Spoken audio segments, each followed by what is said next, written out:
I only have one, well, kinuha ko na ito kasi ito na yata yung pinaka-importante lang, no? So remember that there are hormones that are involved for stimulation and secretion. Just take note which of the hormones are responsible for stimulation and inhibition. Okay, and what is it stimulated for? What stimulates it? I think the most important one here are gastrin, which is gastric acid secretion, and secretin, mostly. Anyway, when you go to the gallbladder, ito na cholecystine is the one that's responsible for it. Okay, move forward. I'm going to give you this. Don't worry.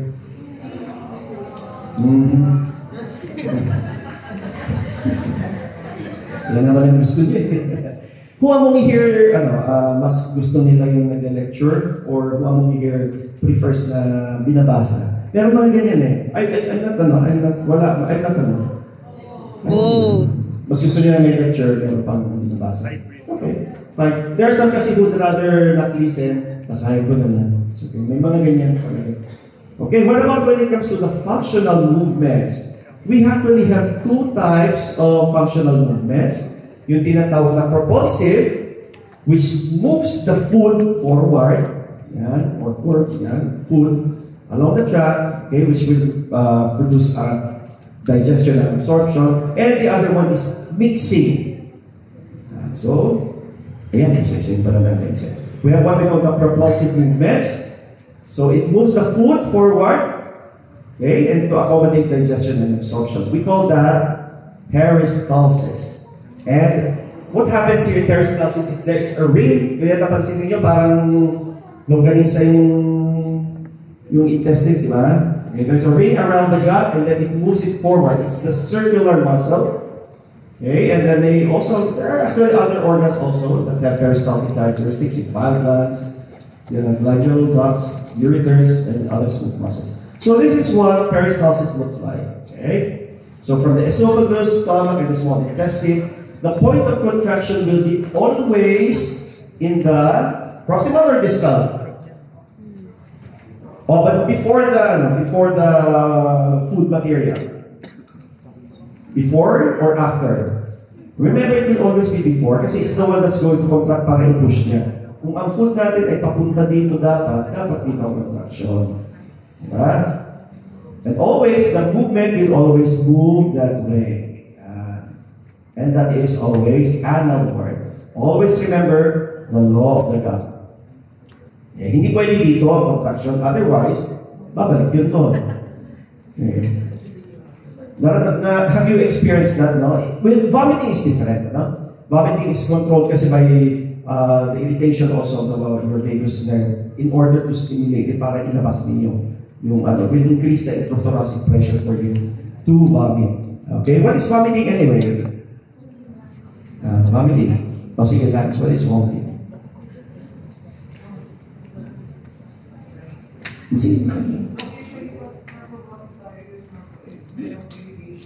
Okay. Retro. Is it the same as defecation? Anyone? No. Is it the same? No. No. Remember that vomiting is not upward defecation. It's not upward defecation. Defecation is a normal process. It really has to pass to the other end. It will never have to go back. Once nandito na, there's only one way. It has to move forward. Vomiting is actually a pathology, but it is, correct. It's a reflex mechanism where something that irritates the neural system for your abdominal muscles to contract, as well as to propulse whatever is inside to move out. So it isn't actually the movement of the GI tract that is moving backward there, but it is actually the push of the abdominal contents because of the increased intra-abdominal pressure. Kaya ka nagsusuka. Diba? Okay. What are the factors that cause peristalsis? Very easy. No? Whenever you eat something, what happens now to the GI tract? It stretches. So, whatever stretches, your gut wall, will stimulate peristalsis. Or there could be a chemical or physical irritation of the epithelial lining of the gut. And mostly, ano naman natin doon? Strong parasympathetic stimulation. Okay. Okay, balikan ulit natin. The law of the gut is a peristaltic reflex plus the anal direction of movement. Tandaan nyo ha? Dapat it's not oral, ha? It's anal. Okay? Whatever goes in has to come out the other end. Yun lang. Pag hindi ganun ang iniisip nyo, abnormal kayo. Okay, because the peristalsis normally begins in the mouth or the oral side of the distended segment and moves toward the distended segment, which pushes the intestinal contents in the anal direction. So, ganito yun. Okay, this is another example of it. So, this is the food. Okay, once it goes here, the oral, it will always push from this point para, while this point naman magre-relax siya para dumaan din siya. Okay, and so forth. Okay, so we're done with that. We are going to the next movement of contraction, yung tinatawag na segmentation contraction. Yun, pahaba ang movement. Ito naman, by segments. Okay, because these are the ones that are responsible for, okay, sorry no, almost that. Okay, movement naman na mixing of the food that you are going to eat. Siyempre, hindi na pwede, no? Otherwise, kung ililabas nyo yun, kung anong kinain nyo, yun pa rin ang lalabas, no? They want that? Siyempre, hindi. Except for corn, maybe. You know this yet, no? Whatever you take inside, in order for digestion to occur, there has to be, aside from the peristalsis and mixing. Okay, so, they differ in parts in the alimentary tract. There is peristaltic and constrictive movements. There is forward progression. Despite the fact na meron forward progression, meron pa rin siyang mixing. Okay, so they churn the intestinal contents rather than propel them forward. Hindi naman siya impacted, but it looks like this. Okay? So, meron segmental contraction within the small and large intestines. So, nangyayari then back to here and back to there, and then it mixes. But it still moves forward. Yeah. And they're the kind of contraction that will only last around 5 to 30 seconds. They occur at other points in the gut. They either chop or shear. Okay, so that's the easiest way to give you an idea of what is happening inside your intestines. Okay, we have what we call also some blood flow. Okay, so the blood vessels of the GI tract, actually this is a much more extensive circulation. We call that the splanchnic circulation. Splanchnic. Okay, so involved na dito yung ating mga blood vessels, especially the portal system. Okay.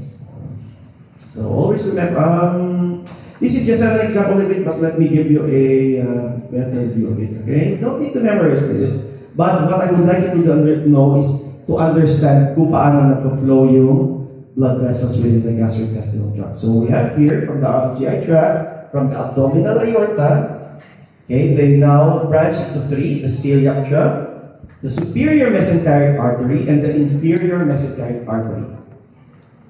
As you can see, they have specific levels. Okay, so kung saan sila dapat lumalabas, and the part of the gastrointestinal tract where they supply those blood vessels. Kung meron tayong arterial blood flow, we also have the most important one, the venous drainage, which is the portal circulation. And they drain into the hepatic portal vein over here. Yan, so napakalaki dyan. Okay?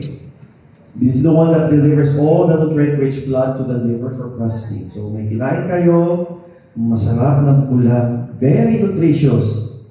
Mari pa kayo, nutritious. Okay? And then they now form within the superior mesenteric vein, the splenic vein, and so forth. Okay? Okay, I'll just leave you to read on that one. Okay? How you trace it. Probably that is going to be discussed naman in your, what do you call this, anatomy class. Okay? Well, this is just an example of a splanchnic circulation. Again, pero pinaka-complete yung kanina. Okay, so remember that there's effect also of gut activity and metabolic factors of the GI blood flow.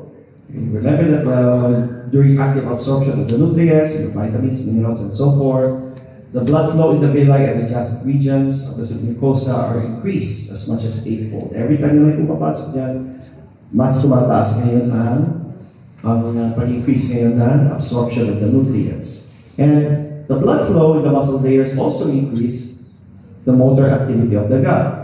Siyempre, pag may binain, kailangan mas mabilis ang in motor activity.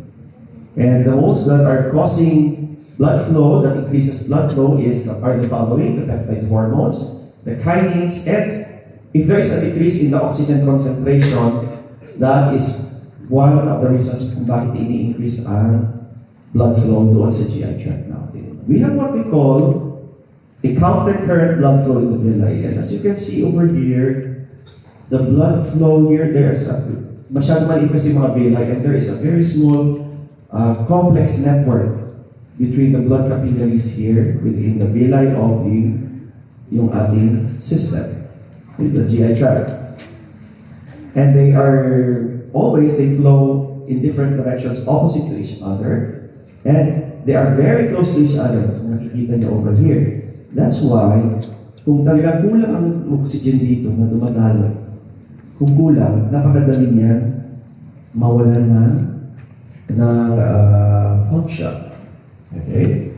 So, as you can see over here, the microcirculation, mas madali siya magkaroon ng ischemia kung kulang ang blood flow ng oxygen towards this area of the villi of your intestinal tract. Okay. So, ano ba ang nangyayari? Diba? If your body needs more blood, okay, tinatanggal niya una yung within the GI circulation. So, ang nangyayari na hindi talaga kayo makakain. Kahit anong gawin niyo, kumain kayo, pero pinakabahan kayo ang feeling ninyo. As if your intestines is not properly moving or is not properly working. Okay, this is just what stimulates it. If you stimulate the parasympathetic nerves, okay, there is an increase in the local blood flow. Okay, sympathetic stimulation naman, essentially all the GI tract causes intense vasoconstriction of the arterioles with greatly decreased blood flow. Ganun lang. It's practically almost the same as that also with the movement. And what is the clinical significance of this? There are actually 3 significant things that you have to remember. In mesenteric ischemia, pag kulang may problem dun sa obstruction within the mesenteric arteries, whether it's in the superior or the inferior, it can lead to bowel necrosis. Diba? Sabi ko, pag hindi magandang blood flow doon sa mga microvilli, they are prone to develop ischemia. In patients with portal hypertension, lalo-lalo ng mga manginginom, okay, there is increased resistance in the hepatic circulation, which leads to varices within the esophagus, stomach, and the rectum. Naghahanap siya ng areas para magkaroon ng mga bagong ways to give blood flows. Or, lastly, in hypovolemic shock, pagbagsak ang BP mo, your GI tract is particularly vulnerable to ischemic injury during hemorrhagic shock. Whenever you get, hindi namin agad pinapakain yung pasyente pag they are in hypovolemic shock because we know for a fact that it's not going to work anyway. Okay? So, summary. Okay, saya na sila. Okay, the GI tract facilitates the movement of food, secretion of digestive juices, absorbs nutrients, circulation of blood to transport absorbed substances, and regulation by the local nervous and hormonal control mechanisms. Okay, that's question number 1 now. Question number 2. The GI smooth muscles, okay, functions as a sensation, a collection of our intertwined muscles, where all the electrical impulses can propagate in all directions. What is the law of the gut ulit? Peristalsis and papunta anal ward. The 2 types of electrical activity, slow waves, okay, and spike potentials.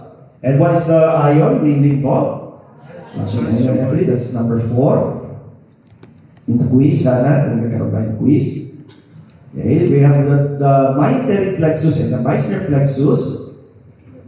And parasympathetic stimulation always enhances motility, secretion. Sympathetic stimulation inhibits norepinephrine-induced GI activity.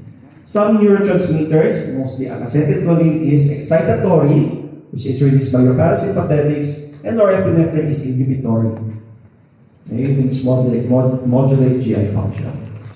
Propulsive movements, we call that peristalsis, triggered by either gut wall stretching, irritation, or parasympathetic activation. We also have what we call segmentation contractions, which is involved for mixing. Okay. Remember that there are also reasons why the blood flow increases during digestion. They could either be induced by hormones, kinases, or even metabolic factors such as lack of oxygen demand. And still, parasympathetic also increases blood flow stimulation, while sympathetic stimulation reduces it through vasoconstriction. I mentioned a while ago about the countercurrent blood flow in the villi, which enhances absorption efficiency, but because of that, it can lead to ischemia under shock conditions or decrease in oxygen. Okay, I guess that's it. Oh, take home message. Ano, what have you learned here today? Well, what's the law of the God? Who wants to answer? I want to see a raise of hands. No, maybe. Oh, Carl, take a message. What have you learned in this topic?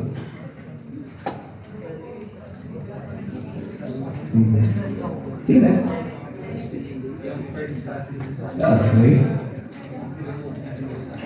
Okay. Sige. For mixing. Okay, thank you. A lady who wants to raise her hand? Huh? Okay, sige. What is it? Oh, I don't know, take a message mo. Or anything that you have learned. What have you learned?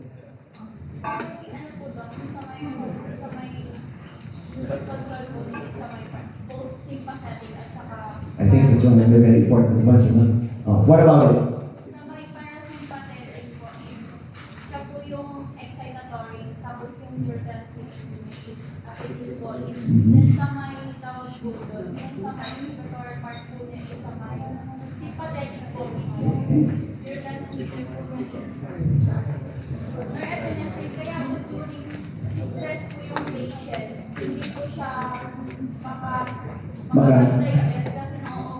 Very good, absolutely.